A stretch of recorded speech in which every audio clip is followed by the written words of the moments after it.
The biggest mistake that people make whenever they are engaging with users, customers, or anyone for that matter, is that they don't frame themselves as an expert. And that's why I am making this video. And in this video, we are going to go over how to frame yourself as an expert within your field. All right, welcome.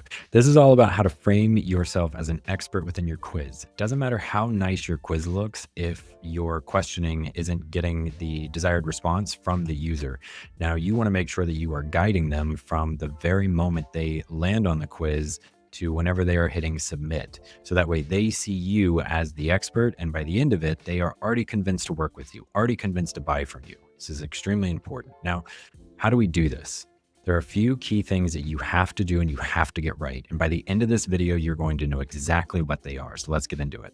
First one is your headline. Yes, very simple. But the headline, which in this case is, how long have you been running your business?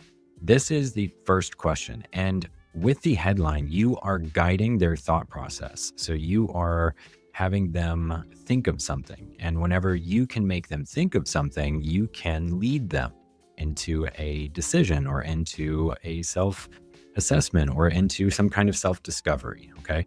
This is extremely valuable because you are now guiding every step and making them think, putting the thoughts together, connecting the dots. This is where it gets interesting because the next thing that's most important is the subheadline. Subheadline is where you are going to be giving a description or a little bit of a direction, okay? We don't want to just use this generic information. So I have on the screen some generic information. Choose the option that best fits your experience. How does that make you feel? What does that even mean? As opposed to, let's say we combine, how long have you been running your business? I know a month feels like a year, but be specific. Okay, so that second one is going to land. It's going to hit them. It's going to make them feel like, oh, he's been in my shoes or she's been in my shoes. And so whenever they make a decision and they're specific, they are now being honest with you. They're opening up to you. So that's just the first question. Now, the next part obviously being the options, what it is that you are giving them the ability to choose from. So this is just a very basic quiz where we're asking them about their business. But if you wanted to go in depth, you would make the question something that's going to strike that self-discovery, right? So that less than 1 year, you could title that as right above it, just starting, less than 1 year, 1 to 2 years. You know, you could give them a name. So now they're identified or they are symbolic with something, right? Something that they feel connected to or passionate about. This could be within the space or within the field that you work in or that you're an expert in. So you would know best on how to connect those dots. And then what we want to get into is the parts of the quiz that are actually going to build on your expertise, because as you are guiding them on these questions, these thought processes, giving that framing and tone in your direction that you're giving, because now you are already teaching them, you're already instructing them and helping them. I know you're finding this video super helpful right now, but if you wanted to just copy and paste some codes and have an outstanding quiz up and running on your website in the next 5 minutes, then click the link in the description. Now we have things that are going to build that trust cycle. So the first one being the progress bar at the top. So whenever you have a progress bar, you are saying this is how long you're investing for. You can trust that we're not going to take up all your time. So whenever they get here and they see, okay, there's 16 questions and they say, okay, I'll buy in. You're stacking the okays throughout the entire process to eventually get to the yes. And that is kind of the difference, in my opinion, between marketing and sales, right? Marketing is getting people to go, okay, right? They like it, they're enjoying it, they're connecting, and then eventually they finally get to that yes, where this is one of the key features that are going to help to benefit that.